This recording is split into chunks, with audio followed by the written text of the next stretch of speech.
பெரியார் என்ன சொன்ன, நான் இருக்கும்போது என் பொண்டாட்டி இன்னொருத்தி கூட போறதோ தப்பு இல்லை அப்படின்னு பெரியார் சொன்ன. அப்படின்னா நீ தலைவர் பிரபாகரோட பையனா, உன் பொண்டாட்டி மருமக தானடா. நீங்க 2 பேரும் என்ன கேடுகட்ட வேலையாடா பண்ணிட்டு இருக்கீங்க? உன் பொண்டாட்டி என்னடா சொல்லிட்டு இருக்கா? நீ விஜயலட்சுமி தவிர கொலையில எத்தனையோ பெண்கள் இருக்காங்க, அவங்க கூட போய் பழகு அப்படின்னு தானடா அவ சொல்லிட்டு இருக்கா. நீங்க 2 பேரும் இந்த மாதிரி ஒரு கேடுகட்ட நாயங்களா இருக்கும் போது எதுக்குடா பெரியார சொல்லிட்டு இருக்க? சீமான் என்னமோ சொடக்க போட்டு கூப்பிட்டு இருந்தியே, நான் ஒருத்தி போதும்டா உனக்கு. நீ உண்மையான ஆம்பளையா இருந்தா தலைவர் பிரபாகர் மேல சத்தியம் பண்ணி சொல்றா, நான் விஜயலட்சுமி வாழ்க்கையை சீரழிக்கவே இல்லை, அவளோட புருஷன் கிடையாது, மாசம் 50,000 ரூபாய் கொடுக்குறா அப்படின்னு சொல்லி நான் அவளை துன்பப்படுத்தல அப்படின்னு சத்தியம் பண்றா பார்க்கலாம். எதுக்கடா தமிழ்நாடு மக்களோட அப்படி ஏமாத்துற?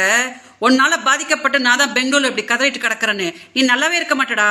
தமிழ்நாடு மக்கள் ஒரு நாள் நீ செருப்பு கழட்டுன்னு அடி நடிக்க போறாங்கடா, அப்பதான் நீ அடங்க போற. தயவு செஞ்சு மீடியா அதை டெலிகாஸ்ட் பண்ணுங்க. நீ ஏன் முதல்ல ஒழுங்கு கிடையாது, அதை மறைச்சிட்டு நீ பெரியாரு அவங்க இவங்கன்னு பேசுற இல்லையா, அதுக்கு செருப்பால அடிதான் நீ வாங்க போற சீமான். கண்டிப்பா இது நடக்க போகுது.